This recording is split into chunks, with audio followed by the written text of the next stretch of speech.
Broadcasting live from the Capital OTB studios, this is Racing Across America with Seth Merrow. We'd like to thank Woodbine for their sponsorship of this program and some of the other programming and events here at Capital OTB. Woodbine open now through December, featuring great racing, including the King's Plate coming up in August, Turf Champions Day with the Woodbine Mile in September, and much, much more. Woodbine Racing, great racing north of the border.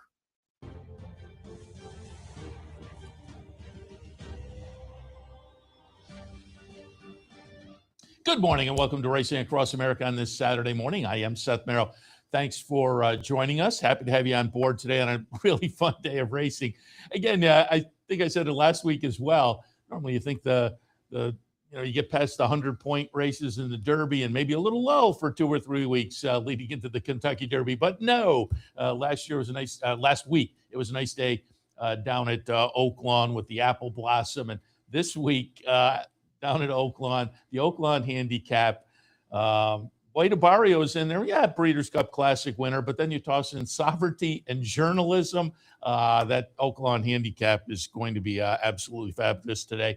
Nice undercard of stakes as well. And we caught up with Nancy Holthus from Oak Lawn yesterday. We'll put her on a little bit later in the show, talking about the stakes. And again, Oak Lawn in general, they've had a great meet. They're kind of one of the highlights of the racing calendar now in America. They've really upped their game the past 2 or 3 years, and highlighted again by this weekend with a big exclamation point on their Racing of the South Festival here with the Oak Lawn Handicap today.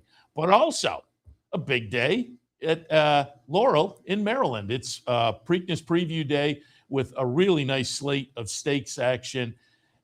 And some of these horses, as the name indicates, you will see Preakness weekend, and it legitimately is kind of a preview this year because the Preakness will be held at Laurel. So they're racing at Laurel today, and they'll be back at Laurel again on Preakness Day. As they say, many of these horses likely back in the stakes section, certainly coming out of the Tessio a little bit later on for the 3-year-olds. And who better to talk to than our friend John Piassek? You see his picks for Laurel on the Racing Biz website. John, good morning.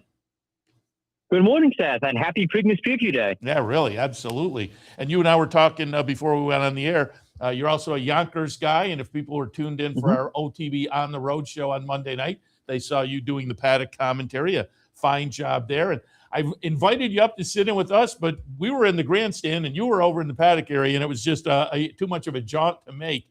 So we missed you there, but we did enjoy watching your paddock commentary. We had a really fun night at Yonkers on Monday. That was a lot of fun, and it was a great series of races as well. Yes, it's stake season is now in full swing at Yonkers.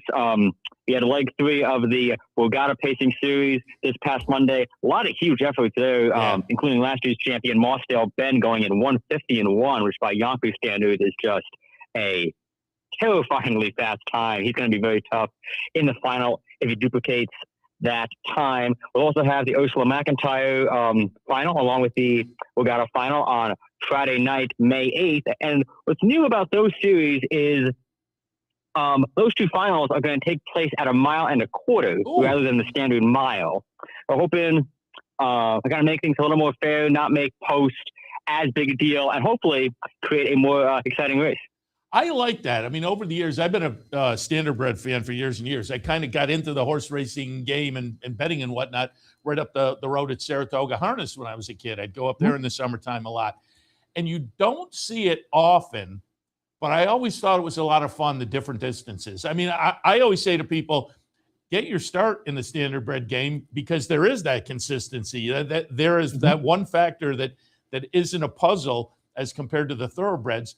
They're all 1 mile for the most part. But as I say, over the years, it's been fun. There have been venues that over the years have done a 1/2 mile, 1.25 miles, those type of races. And to me, that adds a little something. I wish tracks would throw in a little more of that. I do like the consistency overall, but every once in a while to toss in a little something different, I think that's a lot of fun.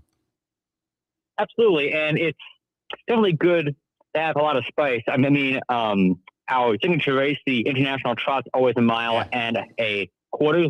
Last year we had our Grand Prix finals also at 1.25 miles. I would say all in all last year we had maybe 20 different races at 1.25 miles, which is a lot more than a lot of other tracks do. So it's definitely cool to mix it up once in a while. Totally agree. And again, we had a great time down there. So appreciate the hospitality shown by everybody down at Yonkers. And again, enjoyed your work also. All right. But on the thoroughbred side of things, again, you have the Maryland selections on racing days at theracingbiz.com, our friend Frank Vesby's website. And that includes today, but I thought I'd get you on to hit on the stake schedule. And I'll mention coming up later on, we'll hit on the Tessio. The Tessio kicks off a very fun cross country today. And so keep that in mind. The cross country pick with some aqueduct races and the handicap down at Oak Lawn will kick off with the Tessio. So plays into other wagers around the country, the Laurel action. But let's kick it off. Let's take a look. Oh, and I looked before I went on the air. Weather looks great today. Mostly sunny, mid-70s. So that's what we like. Fantastic. And turf races day. How long have they been on the turf down at Laurel? First day of grass racing for the meet was last Friday, Okay. and it's definitely much needed. And, knock on wood, but so far it's a great weather and a lot of great grass races. Yeah, and we're going to kick things off our discussion with the grass race that signifies these stakes races today. This is a fun card with nice fields, nice sized fields, and very competitive fields. And that the example is shown in the Dahlia race number 7, $100,000 for the fillies and mares going a mile on the grass. I pulled up a replay of the Brendan Walsh runner Calamity. We're going to look at this one on the synthetic at Turfway. So the turf is a little bit of a question mark, but typically these synthetic runners will run well. So I thought Calamity was a little bit interesting. But as I say, the stakes action today, very competitive. The Graham Motion runner, the number 4, who started the career over in France, but a couple of starts so far in the United States have been pretty good. Summer in Tahoe, I think, is a real player. Hasn't been seen since Kentucky Downs last year, but has some talent. And Curlin's Angel, very lately raced, but comes in from New York. And Paco Lopez is in town for some rides. He'll be on board. This is a fun race. What did you see in the Dahlia? So taking it from the top, I think Calamity, even though I picked her second, is the most interesting horse in this field. She's been in slow but steadily improving form over the winter at Turfway, as you saw turned in a nice effort last time out, coming from well off the pace and pretty moderate fractions at that to win by a nose. She has pretty steady closing speed, and if nothing else, at an 8-1 morning line, I think she'd be a fantastic bet. Yeah. My top choice is morning line favorite. That's number 5, Summer in Tahoe, who has not raced since September, but she has just blazing early speed. Took the field almost all the way around at Kentucky Downs last time out. Led almost the whole way and really never ran a bad race when showing speed on grass last year. I think she'll hit the front this time and does not look back. What did you do with Curlin's Angel? Because this one is also coming off a layoff, and I'm always concerned about that. You'll hear I mentioned with Nancy Holthus, we talked about, when I first got into the game, a horse like this would be an automatic toss. That is clearly not the case anymore. But the layoff has to be a little bit of a concern. But did show the first couple of starts up at Saratoga showed some talent. Mm-hmm. I agree. I mean, Broken Maiden going away on Belmont Stakes weekend. Ran a very solid speed figure when third, second time out. I think I caught wide last time out. May not have quite been 100% that day, as evidenced by the fact that she went to the sidelines for a really long time. As you said, Paco gets the mount. He has a few mounts in stakes races today, and he doesn't come down here too often, so I'm curious to see how he does. I do think Paco factor plus the New York factor is going to drive her price down to a bit lower than I might like. She's 4-1 on the morning line. I think that's way too low, but in a vacuum, if you get everyone like the same pair of mutual odds, I would definitely consider her. Yeah, I totally agree with you on Calamity, interesting, and Curlin's Angel. I agree with you. If the price gets too short off the layoff, then it becomes a little bit dicey, I suppose. In the 8th race at Laurel this afternoon, it's the King Leatherberry, a legend on the Maryland circuit, certainly. Trainer King Leatherberry, so it's nice to have a race named after him down there. 3-year-olds and up, sprinting a quick 5.5 on the turf. I pulled up a replay in here of Schwarzmeyer last time out. Peter Urton runner This is a win down at the fairgrounds, sprinting, and sprinting on the grass, kind of a specialty. So you like to see it. You like to see them do it and be competitive on the stakes level as well. And there are a few in here like that. It's a big full field. But again, we're looking at Schwartzmeyer getting it done and getting it done pretty easily down at the fairgrounds back in the middle of February. Paco has a Determined Kingdom on the outside for Mike Trombetta. I thought that one was playable.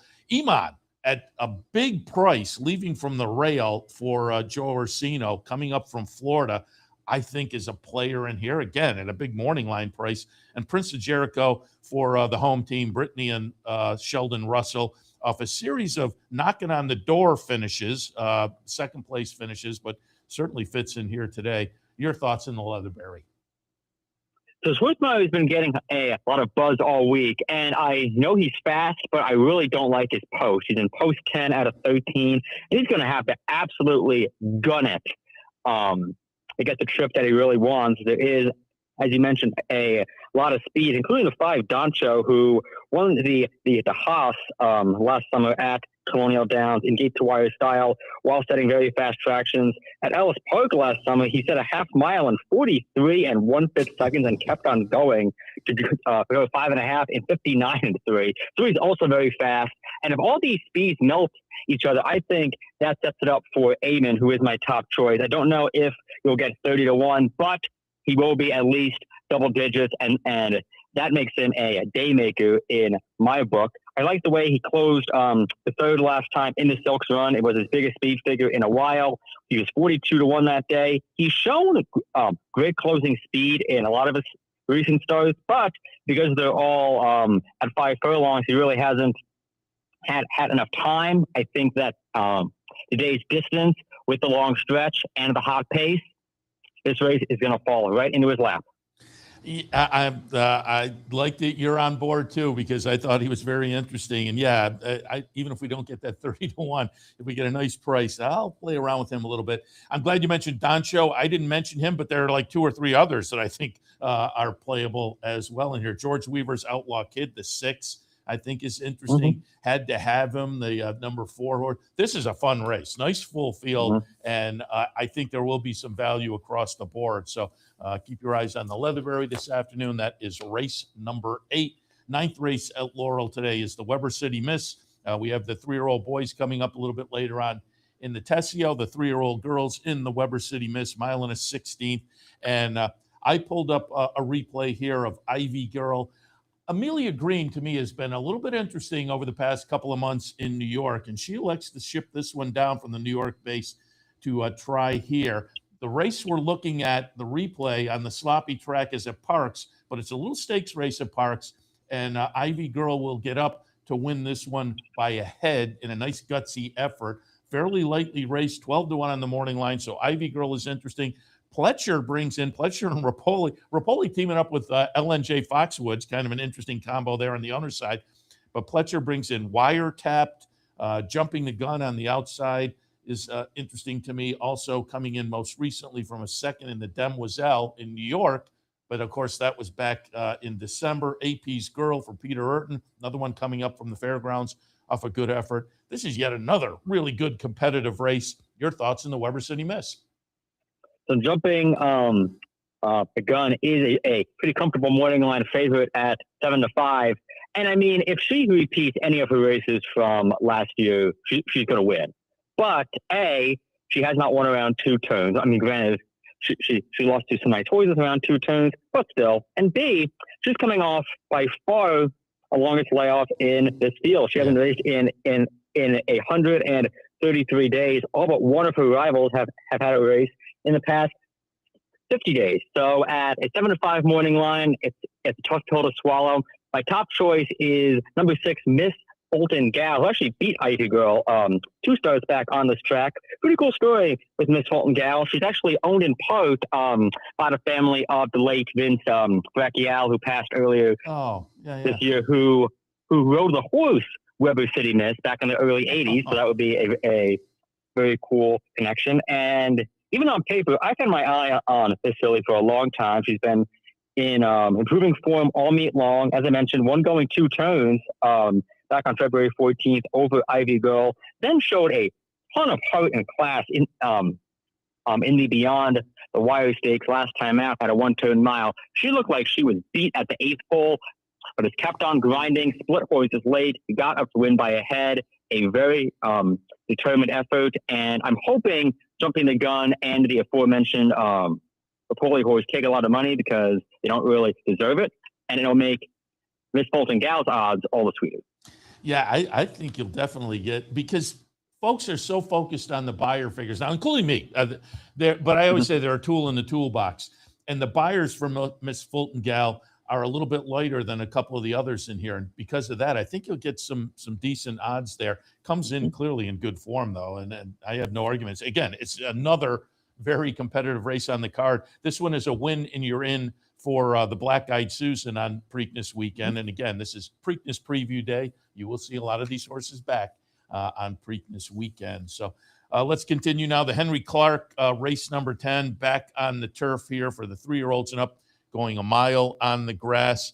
And I put Cruise the Nile. I picked the replay of Cruise the Nile. Lightly raced runner for Graham Motion. 4 starts, but 3 wins, including this nice win last time down at Gulfstream. Been at Fair Hill training and has some nice works. The most recent work is at Fair Hill and was a nice work. So Cruise the Nile is very interesting to me. Horsepower coming up from Gulfstream off some good efforts. Also looks playable. Sherlock's Jewel comes in for Shug. Raced down at Tampa last time and was a nice winner. But boy, Neat is in here for Rob Atras. Michael Stidham has King Size. Baby Max on the outside. Another really competitive field. Your thoughts in the Henry Clark?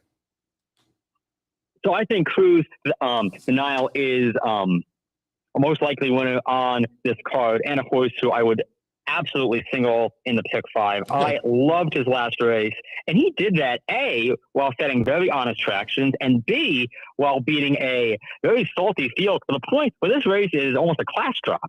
I mean, he beat Burnham Square, who came second in the Nashville Derby last summer, and is in the Elkhorn at Keeneland later today. Chapman's Peak, who came in 3rd, he won at Keeneland the other day as the favorite against second-level Allowance Company.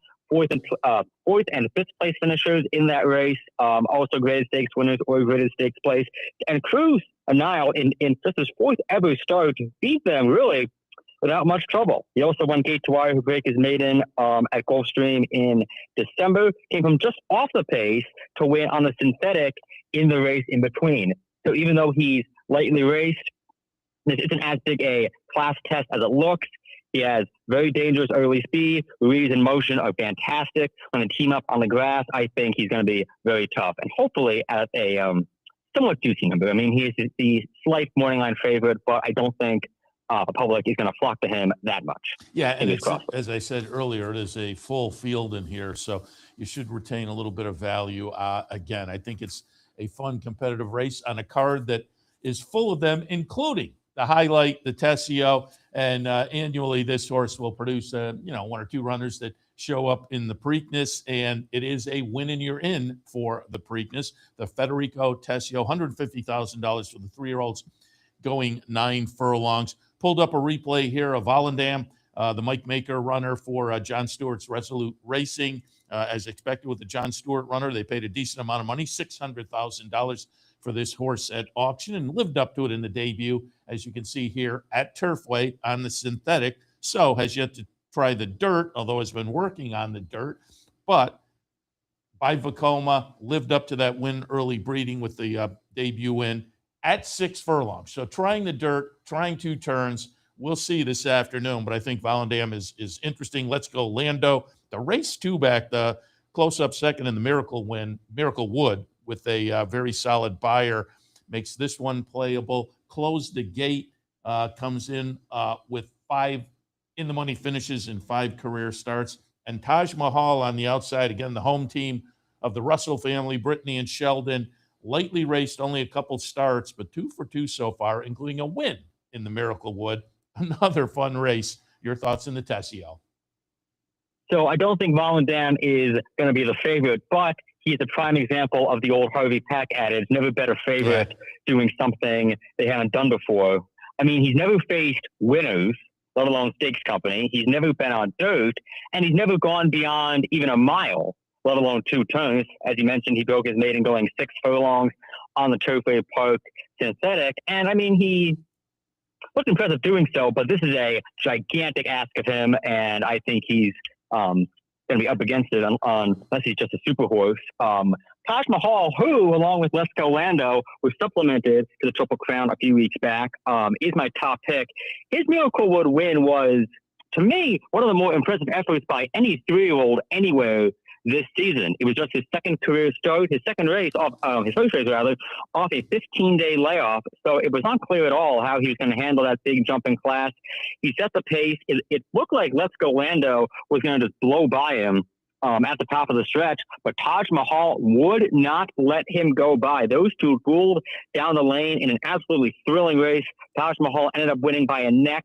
I know after that race, he's being pointed to the Wood Memorial. Unfortunately, he missed some time and could not run there, but he has worked very well. 2 sharp 5-furlong drills this month. I think he'll get a good trip in the clear on the outside, and from there, strut his stuff and draw away. Let's Go Lando is my second choice. I really liked his race in the Miracle Wood. We got a solid third in the private turns, closed well up the inside and lost by a length. He has also won around 2 turns, doing so last November at Laurel. I do think, though, once he gets past Taj Mahal, this is a very wide open race. And as you said, every stakes today is just incredibly fun. Yeah, it is really a good card down at Laurel today. Definitely recommend people look at it. And again, the Tessio will kick off that cross-country pick 5.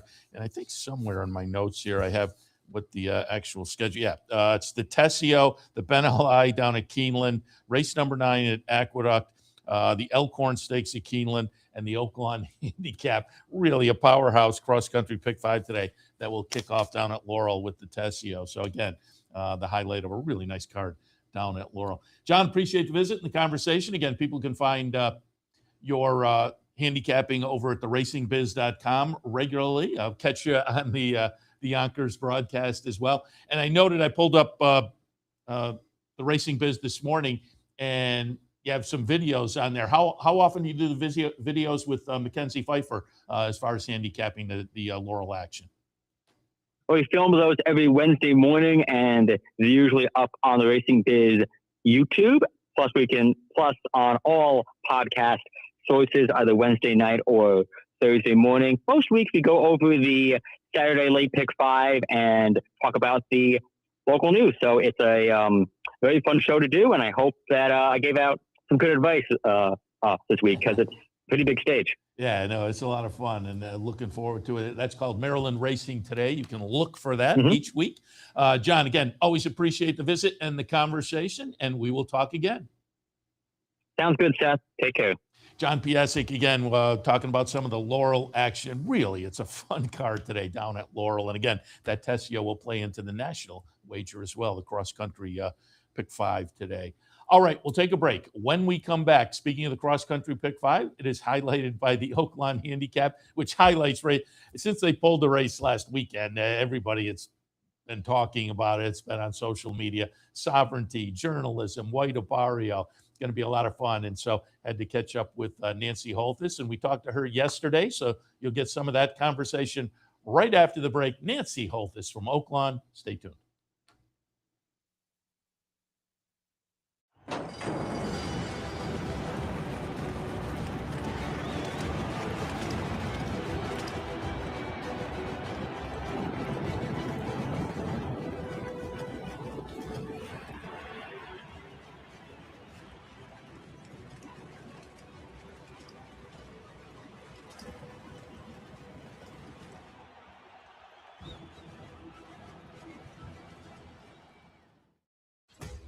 Sometimes it pays to go with the flow, to check your worries at the door, to reconnect with your crew, to follow the thrills and the flavor, to roll with it and see where it takes you, to enjoy every minute to its fullest, and to dance like there's no tomorrow. You can do that here at Rivers Casino and Resort Schenectady, where the good times flow.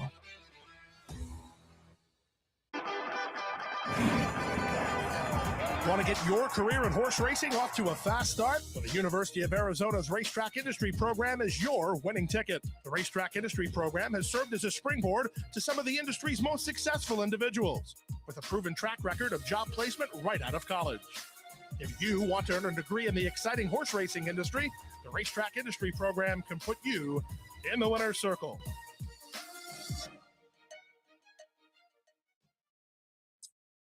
Happy to be joined now by Nancy Holthus because it's a big weekend at Oaklawn. And Nancy, of course, the pregame show, typically with Matt, they do a great job down there on the pregame and the paddock commentary and whatnot. Nancy, good morning. Good morning. Thanks so much for having me because I'm super excited about tomorrow. I do not blame you. I think everybody in the racing world has been excited since the entries came out last week. I am absolutely looking forward to it. We'll talk Oaklawn Handicap and the undercard stakes as well in a minute. But before that, last time I had you on was a few weeks ago. We were just kind of rolling into the Racing Festival of the South, which has been fantastic. And now we put the exclamation point on. But going back to the Arkansas Derby, Renegade, and, I have the PPs for the points leaders here, and Commandment, further ado, come out of triple-digit buyer wins in their respective races. But Renegade was so visually impressive in the Arkansas Derby. I read yesterday Nick Tamero at this point has him as the morning line favorite. And as I've talked to people over the past couple of weeks for our Derby show and whatnot, Silent Tactic is getting mentioned as well, who, of course, ran second behind Renegade. But that was a great addition of the Arkansas Derby. Renegade is unlaunched on the 4 outside. Let's see what he's got for the final 3/16. Silent Tactic in front. Renegade way out in the center of the track, but he's coming with a burst. And here comes Renegade sweeping to the lead. And Renegade is drawing away in the Arkansas Derby. It's off to the run for the roses for Renegade in a dominating effort in the Arkansas Derby. How impressive was that? A huge kick from him today. I don't think that Silent Tactic is going to get the amount of buzz that probably Renegade is. He certainly deserves it. But moving forward to that first Saturday in May, I really do think that the way Renegade travels, he is going to love any extra distance that he gets. So, it is a bit probably more pressure on the connections now that they have been announced as the favorite, and he was being touted as well. But after watching his Arkansas Derby, immediately was a lot of people's Kentucky Derby pick. Yeah, he got the momentum going and rolled. It was very impressive, no question about it. And then I wanted to touch on last week as well. Nitrogen runs second in the Apple Blossom, but I think Claret Beret just got the jump on her, and Claret Beret ran great. I had Nitrogen on top. Nerazeri, the other Cassie horse, I thought was interesting. But as a price, I thought Claret Beret was a player, and she lived up to it. She looked great in the Apple Blossom. Rounding the fourth turn. Here's Claret Beret up to challenge Blue Fire and 5Gs. Claret Beret going to the lead now. In second, Blue Fire's been left behind. Nitrogen's launching a rally. Here she comes on the outside. Needs to catch Claret Beret, who's going strong at the top of the lane. Claret Beret well off the rail and kicks for home as she comes off the corner with a 3-length lead. Nitrogen trying in second on the outside. Big space back to Blue Fire and Majestic Oops. 1 furlong to go. Claret Beret in front has one more 16th to go. A 3-length lead. Nitrogen can't get her. And Claret Beret has punched her ticket to the Breeders' Cup Distaff. It's Claret Beret in the Apple Blossom has won it going away by 5. Nitrogen second. Majestic Oops third. And Regaud was fourth. He looked spectacular. And it's even better because, this year, our Apple Blossom was a win and you're in for the Breeders' Cup Distaff. And Safi wasn't here, but I get to give him this tomorrow for his Saddle Town. So kind of excited about that. But she was just spectacular. And I even said when the entries came out, the Breeders' Cup Distaff winner is in this group. It might not be Claret Beret, but it is in that field. She looked great. And it was also notable, Micah Husband's first grade. Not a bad way to kick off your graded. He'd been riding very well with the nephew of Patrick Husbands, I believe, but gets it in a $1.25 million grade 1. Very special. She was the first horse I rode in the graded stake, and she ran second to Volvo, which is a great horse, and I'm just thankful to get it done here. I mean, the Bajan connections just exploded on our cards, and Micah was, getting choked up a little bit after the race, rightfully so. But to be that young and be on that kind of a horse really does have to boost your self-confidence. And obviously, he had one of the best teachers in the game, Uncle Patrick. Yeah, no question about it. So it was fun, as I say, fun kind of roll into the Racing Festival of the South, and we put the exclamation point on this weekend. Obviously, the sovereignty journalism are going to take a lot of the attention, but White Barrio, a Breeders' Cup Classic winner, this is just fabulous. And as I say, the racing world has really been on a buzz over the last week since the entries came out. And I will tell people to go look. Blood Horse, Sean Collins had a nice piece about kind of where Oaklawn is now, and the way you folks have kind of structured your race meet and the card and the fan treatment and whatnot. And there was a nice conversation with the president, Louis Sella. And I noted at the beginning of the article, the first quotes from him was, everyone has pep in their step down there coming into the weekend, and understandably so with this Oaklawn handicap. Yeah, we're all just hammering energy drinks because, there's so much going on, so much to cover, and so much anticipation. So it's been a phenomenal meeting, and we've really become a destination, not only in the horse racing world, but in the tourism world as well. But to see that, we kind of are able to get a little bit of a new fan base as well. And how can you not come to the races at Oaklawn, experience everything, and immediately become a fan for life? So yeah, we have one of the best products in the country. I know people think, oh, you're in Arkansas, you're a bunch of hillbillies. Yeah, we know how to have a good time. There might be moonshine involved, but we still know how to put out an amazing product. Yeah, I can vouch. I've said to you before, I have a sister up in the Northwest, up in the Fayetteville area, but I enjoy my visits when I get down there to Arkansas, and certainly on the racing side of things again. And that article kind of emphasizes, the trajectory Oaklawn's been on, which has been very positive for Oaklawn and the racing industry as a whole as well. So folks can check that out. It just came out a couple days ago in the Blood Horse. Also, before I go on and we talk Saturday, I always like to let you tout your morning show, which people can find on YouTube or on the Oaklawn website. And I know, was it last week you had the tribute to Wayne Lucas, which was very good. I did. Thank you so much. That was definitely a labor of love. Very honored to have Lori Lucas, his widow, his grandson Brady, and their families here to do that. And very close with Wayne as an individual. And I just have so much respect for him, even still. But yeah, it was something that I felt the need to do, and I was grateful that they participated. Yeah, again, good job there. Dawn at Oaklawn, you can check out. Will you have one this weekend? Absolutely. And I'm super excited. I'm going to have Safi Joseph join me. So yeah, get to talk about White Barrio, get to talk about Claret Beret and some other runners in his barn. But yeah, super excited that I get somebody new that, because he hasn't come in yet for the meet. It's been a while since he's been here. So get to present him with his Breeders' Cup blanket and saddle towel. So that's going to be a great moment. Yeah, so again, Dawn at Oaklawn. You can check it out, YouTube or the Oaklawn channel or the Oaklawn website as well.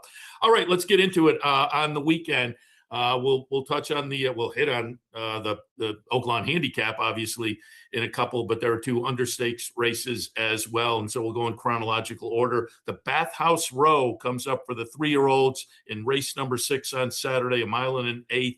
And this is a win and you're in for the Preakness, so it's kind of interesting in that respect. I'm tilting towards Western Warrior on the win streak for Marcassi, but I almost went with Honey's to Blame, who comes in off a nice little second in a state bred race, an Arkansas bred, but has done well against Open Company. Really the only blemish on the record, didn't fare well in the Rebel, but the Oaklawn season beyond that has been pretty good for Kenny McPeak. So Honey's to Blame is interesting to me. The Babe Slayer, Chad Allen. How did you see the Bathhouse Row? Well, my only concern about Western Warrior is that this runner has never been able to produce a win when not on Lasix. So, with all the changes that our industry has made, something like that has kind of gone into my handicapping. Certainly, Western Warrior is the one to beat. He's a class of the field. I actually went to the outside with him in Chad Allen. Going to take a shot on this one from the barn of Bob Young.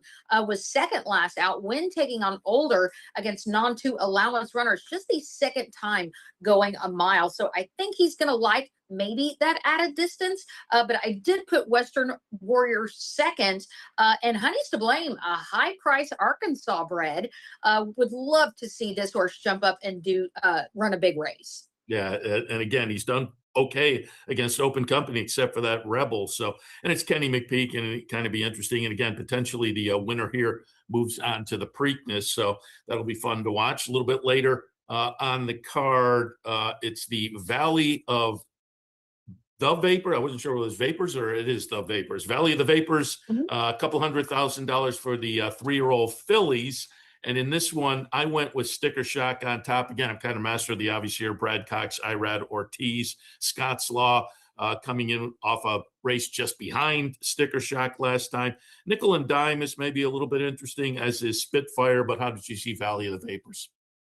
Well, obviously, Sticker Shock is touted as the one to be. Kind of disappointed, though, in that effort in the Grade 2 Fantasy, a well-beaten fourth in just a field of 5. So I'm going to try to beat the favorite, and I did go with Scott's Law, the barn runner from the barn of Johnny Ortiz. Does come in second off a layoff and was stakes placed, and was third to Counting Stars, who is obviously going to be a big name moving towards the Kentucky Oaks. So, yeah, Scott's Law for me. Christian Torres in the irons for the first time. It did run second to Sticker Shock last out, but I think this runner might be able to turn the tables, especially shortening up in distance from the last go to a mile. Nickel and Dime is a little bit interesting from the outside, gets that outside post position with the speed. And so going into the first turn could be a little bit interesting. There are a couple others in here who maybe have a little bit of early speed, but Nickel and Dime, I think, stands a potential chance of stealing it on the front end. Yeah, I wouldn't be surprised to see that. Rafael Bejarano is having a huge meet. He's had multiple wins on big days. And Randy Morse has had a phenomenal meeting as well. He sometimes doesn't get, the highlights that a lot of the other barns do, but he is loaded with some talent. Very impressive win last out at a mile and a 16th, led the way. And I agree, could certainly be the one to catch, and has been able to win off of Lasix as well. All right, let's go to the big one. Again, putting an exclamation point on the Racing Festival of the South season down there, Arkansas Derby, Apple Blossom, and Grade 2, but I wouldn't be surprised to see maybe a change next year coming after this year's field in here. But it's $1.25 million up for grabs, 9 furlongs to the trip, the return of Sovereignty and Journalism, both kicking off their 4-year-old season. White Barrio, winner of the Breeders' Cup Classic few years back for Safi, publisher for Steve Asmussen. I love Sovereignty, and he runs his race. He's the one to beat, certainly. But he hasn't been seen. He hasn't been seen since the Travers. And that, I'm old school still. I get it. Trainers that back in my day, this would have been an automatic toss. It's not anymore. And so I'm not going to be shocked, and I'm kind of rooting for Sovereignty. But with a little more recency and some pretty good workouts in Southern California, I'm going to tilt slightly towards Journalism. And if you're going to take a shot against Sovereignty, today's got to be the day, because if he wins on Saturday, then the season is in front of him. White Barrio, I looked at that one as well, but I'm going to tilt slightly towards Journalism. What did you see in the handicap? Well, it's amazing. We've got the winner of all the Triple Crown races last year, both winners, I should say, the reigning horse of the year, a Breeders' Cup Classic winner, a Pegasus winner. So it is stacked with talent. That being said, I'm kind of old school myself. Sovereignty, 238 days since this horse has run, and compared to Journalism, who is at 168. I do like the fact that Journalism has faced older runners and did so in the biggest race in the world, in the Breeders' Cup Classic. He looks beyond spectacular. I mean, looks the part, as does Sovereignty. And I had this conversation with a couple of professional handicappers. What do you take off such a big layoff, making that 4-year-old debut in a grade 2 at a mile and an eighth? But this caliber of horse, I really think can adapt, can overcome. And another thing, there's not a whole lot of speed in this particular field. Does Rita Barrio go out on the front end? Sovereignty press the pace in the Travers, but who knows? It's going to be interesting to see who Quarter Horse is out to get in good position going around that first turn. It's going to be fun to see. And as we said, Renegade looked great a couple weeks back, and then Claret Beret last week with big victories. Who will follow up this week? I'm hoping there's 3 of them right there on the wire, but we'll see. This is a great edition of the Oaklawn Handicap, and again, here we are, fairly early in the year, and to get a race like this, it's very, very exciting. Looking forward to it. And again, hats off to you and everybody down there. I say it every time I talk to you. We have all the pregame shows going on my monitor up there when I'm in doing the afternoon handicapping show, and you and Matt are always very entertaining on the pregame. You guys do a great job down in the paddock as well. And I also give you hats off and a tip of the cap when they plug in on Fox on America's Day at the Races. Do a great job there as well. Oh, well, I like that. I'm put a mic in my hand and I'll just talk about anything. So yeah, I hear you. I can kind of relate to that. Nancy, again, thanks for joining us this morning. And again, have a great weekend, and good luck to everybody down there at Oaklawn, not just on the weekend. Been a great season as we kind of get into the last few weeks here, but enjoyed the conversation. We'll talk again. Thanks so much. It's an honor. Sometimes it pays to go with the flow, to check your worries at the door, to reconnect with your crew, to follow the thrills and the flavor, to roll with it and see where it takes you, to enjoy every minute to its fullest, and to dance like there's no tomorrow. You can do that here at Rivers Casino and Resort Schenectady, where the good times flow.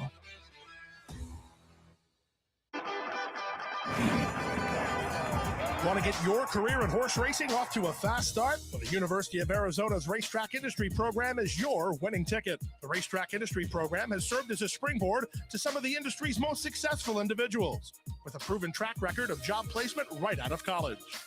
If you want to earn a degree in the exciting horse racing industry, the Racetrack Industry Program can put you in the winner's circle.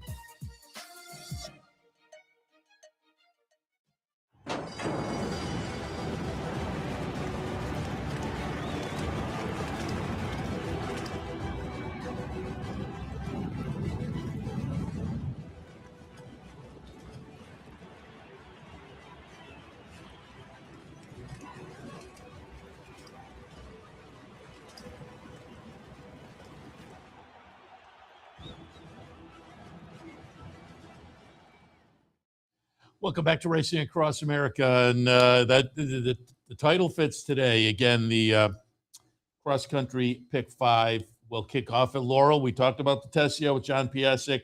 The cross country pick 5 kicks off at the Tessio, then moves on to the Ben Ali Stakes at Keeneland, 9th race at Aqueduct, the Elkhorn back at Keeneland, and capped off by the Oaklawn Handicap at Oaklawn. Really a fun day of stakes across the country, and that is demonstrated by that cross-country pick 5.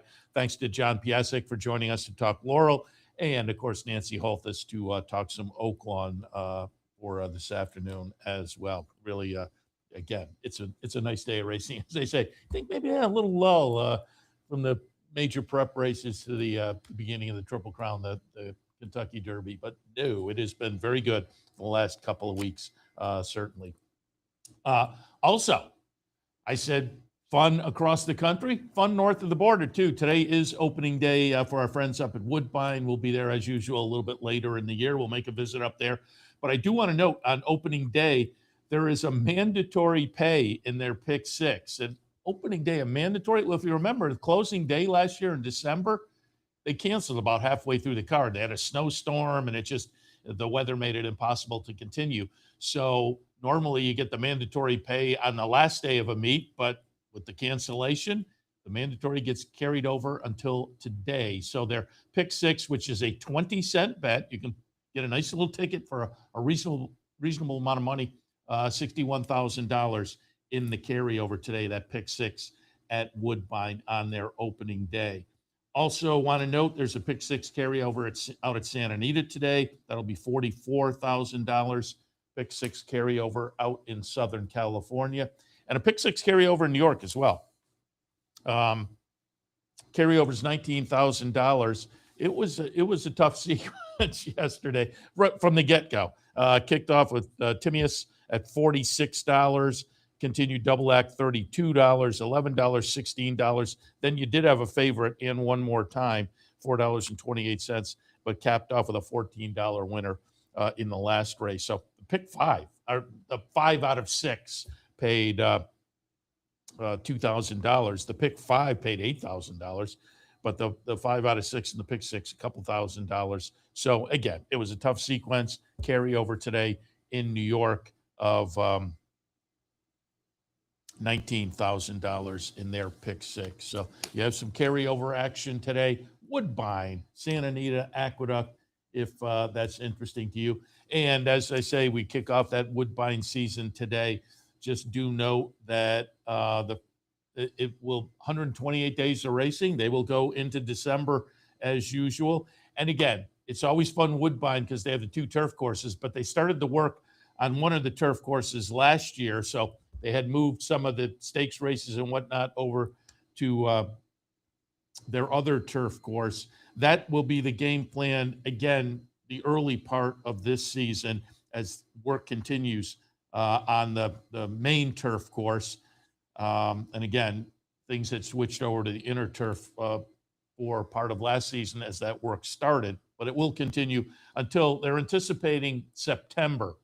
The main turf course will reopen, and hopefully, because again, you get that nice late season turf action, a couple of big stakes days, September and October. So hopefully that turf course will be on schedule, but they're looking for a September reopen to the main turf course. And as I say, that's one of the nice things about Woodbine. 2 turf courses, a lot of turf racing. People love the turf racing, nice full fields typically. So again, that'll be the situation. The beginning of this year, kind of like the end of last year with only the inner for a while, but they expect late summer, the main turf course to open. Early part of the season, first 3 weeks of Woodbine, it'll be a couple of days, Saturdays and Sundays. Then they'll add Fridays on May 8th and Thursdays on June 11th. And again, they will close on December 13th. So we enjoy certainly the Woodbine racing, and they are underway north of the border today. Some of the other news, I have written down here at the bottom of my page, there is an article from Dave Grenig, a horse I've been interested in, and I think a lot of people since the Champagne, and I was kind of on board the first couple of starts of this year that didn't work out for Napoleon Solo. And the question mark was, is the horse a 2-turn horse? Maybe will they cut back? What's the game plan going to be? Well, according to Grenig and Chad Summers in the Daily Racing Forum yesterday, the Haskell is going to be the game plan this summer. How they will get there, yet to be determined, but looks like they want to get to the Haskell this summer with Napoleon Solo. So we'll keep our eyes on that one. It's just so phenomenal in the Champagne last year. I'd like to see him get back on track and rebound to what was an eye-popping season ender last year as a 2-year-old, and kind of show some of that as a 3-year-old now as well. Speaking of eye-popping 2-year-olds, how about yesterday down in Ocala, which was a phenomenal sale down there, 2-year-old sale. But there was a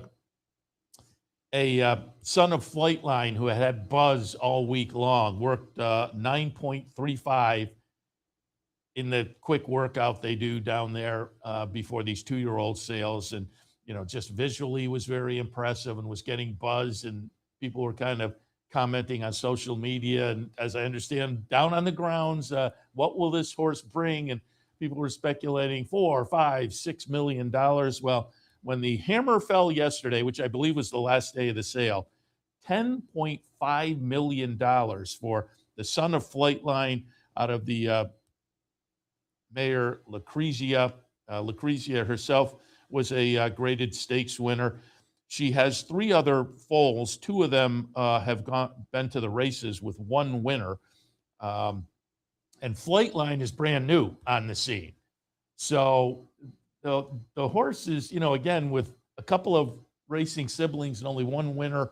I don't know if the dam is, I wouldn't say blue hen by any means. And Flightline still an unknown as a sire. So this one is kind of interesting to dole out the 10.5. But again, all reports looked great. Went to Emmer Zedin Racing, Zedan Racing, which clearly means going to the Bob Baffert barn. But 10.5 million, which is a 2-year-old sale, as I understand and have read over the past, half a day, second only to the Green Monkey as a 2-year-old sale. The Green Monkey, folks may remember, this is going back, 20 years or so, a better part of 20 years, sold for $16 million. And it was back in 2006. So 20 years ago, came back as a 3-year-old, hit the races as a 3-year-old in 2007. 3 starts, no wins, no seconds, and a third. Oof. Tough 3-race career for the $16 million purchase. So you spend a lot of money. You are not guaranteed. You're up against it a little bit. It's possible, but it's tough to win that on the track. You have to be super special, and the odds are against you. Obviously, it's a small percentage that will get to that level to be able to approach that kind of money on the track. And you can certainly make it in the breeding shed, but you have to prove yourself on the track to get those kind of prices in the breeding shed as well. So we shall see. But $10.5 million yesterday at Ocala for, again, the son of Flightline. And Flightlines have been doing okay at the sales. Going to be interesting to see. We've already had some horses who have shown up now at Keeneland in the 2-year-old sales with some first-time sires, and we're starting to get a little bit of a feel. But as far as the sale this week down at Ocala, obviously the Flightlines are interesting. Jackie's Warrior, interesting. Epicenter and Cyberknife as well. So there are some of the sires. They're making a little noise at the sale. But again, we're just getting into the 2-year-old season now, and it'll be over the next few weeks. You'll start to see some of these, the cream rise to the top for horses that we can, sires, first-year sires that we can take a look at as maybe being a little bit interesting up at Saratoga on the 2-year-old side of things. And again, that kind of thing, it's not necessarily on the page. If you can jump on one of these first-year sires who is starting to make a little noise, and early in the Saratoga meet, they have a debut runner or 2 go off. Again, it's not on the page in the racing form or whatnot, what the siblings might have done. And so you may come in with a little bit of information that gives you a little bit more value, perhaps, with first-time starters up at Saratoga. I love the 2-year-old races and being able to look up that kind of information, because it's the information that's not on the page for most people. And so you're coming with a little extra something that can offer you up a little bit of value. So we'll see. But as I say, those were some of the sires that have been interesting at the sales, and you can kind of take a look at what has happened the past couple of weeks and going forward in the next week at Keeneland to give you a little information too on the 2-year-old races and some of those freshman sires to keep our eyes on.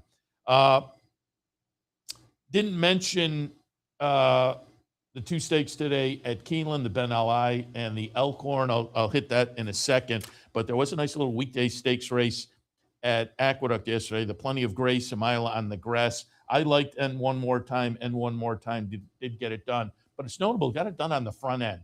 And it seems like over the first couple of days, turf racing started Thursday in New York. First couple of days, being in front has been very productive. So if you're playing, at any time that could change. But you would think, as opposed to the dirt track where they're harrowing and changing things, on the turf track, it's a little more, you need a little weather maybe to change things up. But keep that in mind. Seems like front runners have a little bit of an advantage as you get into today. And we'll see if things change up at some point. But as I say, that is more likely to happen if a little weather hits the New York area. One more time, though, yesterday in the Plenty of Grace, we were actually at Heritage Pub yesterday on the road, OTB Live on the road. Mike Callahan was with us, and Mike had mentioned Mike was with us as well up at Woodbine back in 2024 when we were up there at the end of the season for the nice stakes day, including the Talma. And Mike had been on with me in the morning handicapping, and he liked Vixen in that race, and I liked Nitrogen. And both of those were a price, and both of those probably somewhere within the last 150 yards had the lead. Nitrogen at a big price, then his Vixen went by at a big price, and we got swooped by and One More Time, who won up there at 16-1. And I believe it was Ron Gearkink, who I had on the show as well, who liked that one. And so if you had boxed up our thoughts in the triple, it was a great triple. And not that I did, but Mike yesterday reminded me, there's our nemesis One More Time. And yesterday, though, I was on board. Not at the same kind of a price, certainly, but One More Time got it done on the front end. Dave Grenig noted Javier Castellano was on board, so a nice stakes victory. And as far as stakes this year, I think Dave said in his article last year, Javier Castellano won 17. So far this year, he's won 9. And he noted he's on some good horses, though. It has been so far this year, including a horse like One More Time for Mark Cassie. But Dave Grenig, and then he's going to add to it over the next 24 hours. He said he flies out to work the Puma down in South Florida today. So he flies out, goes to Florida for a work on the Puma in prep for the Kentucky Derby, and then flies back to New York to be on Solitude Dude in the Bayshore later this afternoon. So racking up the frequent flyer miles on some good horses for Javier Castellano. Again, as noted, great action at Oaklawn, great action at Laurel today, and nice action down at Keeneland as well. The Ben Ali, which again will be part of that, both of these stakes will be part of that cross-country pick 5, Ben Ali, handicap division horses. Every year it seems like this is a solid bunch. Just its place on the calendar makes it kind of interesting. It's a solid bunch of just below the top tier and good horses that can step up into that top tier action and make noise. But typically, again, it's a field that's just kind of maybe a slight half cut below, actually. I'm going to use San Siro in here. Brendan Walsh, runner, coming out of a try in the Essex last time, finishing third to Skippy Longstocking.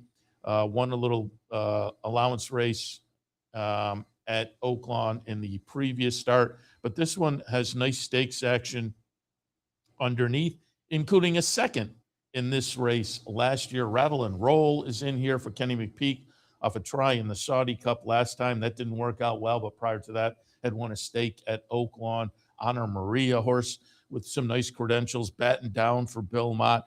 Stars and Stripes for Bill Mott as well, coming out of a nice win at Oaklawn. Nice field in the Ben Ali at Keeneland, and also at Keeneland this afternoon, the Elkhorn 4-year-olds and up going 1.5 miles. And again, nice full field in here, very competitive. I put Tawny Port on top for Miguel Clement, last seen running 9th in the Breeders' Cup Turf, but just missed in the Canadian International prior to that. And again, nice stakes resume here, albeit a little shy on the win photo side of things in the past couple of seasons.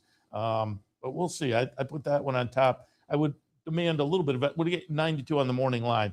That's, you want, again, with this horse not having a win, 2025 to 2024, you want a little bit of value. Grand Sonata for Todd Pletcher, a player. Burnham Square, who popped over to the turf in the last couple of starts, has looked interesting, and I think is going to be a player in here also. So again, a couple of nice stakes coming up a little bit later on at Keeneland as well. And really what looks like a fun day of racing, which you can check out right here on the network this afternoon. I will be in a little bit later on with OTB Live for Saturday afternoon, including a lot of this action we talked about. So love to have you on board as well. Probably back in about an hour and a half or so. Aqueduct today kicks off at 1:10. So, and Keeneland's opener is 1 1 o'clock. So, yeah, about an hour and a half or so, we'll be back to kick things off for OTB Live. Don't forget, today at Rivers, our Rivers branch down the Rivers Casino in Schenectady, there's a $100 trifecta challenge. We'd love to have you swing on by and enjoy the action down at Rivers. A little extra fun with the trifecta challenge. Coming up, on Sunday here at the Clubhouse Racebook, the Match Bet promotion. So again, that's tomorrow, Sunday. Come on down to the Clubhouse, 711 Central Avenue in Albany for a little extra fun. And I'll just give you, mark your calendar date coming up towards the end of the month in anticipation of the Kentucky Derby. We have our annual Kentucky Derby seminar on April 29th. So again, mark your calendar. Kevin Cox, Brooklyn Cowboy, Anthony Mormino, and myself, the annual Kentucky Derby seminar. That will be Wednesday evening right here on Capital OTB TV and our social media channels as well. So mark that on your calendar. All right, Seth Merrow wrapping it up for a Saturday morning, leading into a Saturday afternoon. And again, we'll be back shortly with OTB Live. See you then.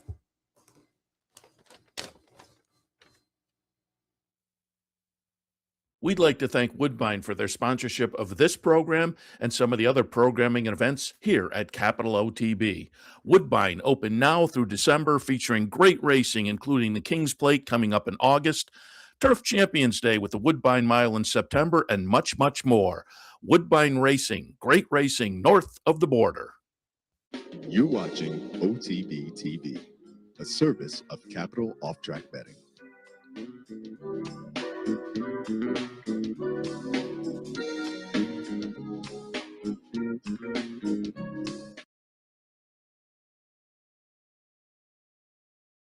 Jockey, there he is at Silvestri, 3 times champion jockey in Britain, originally from Brazil.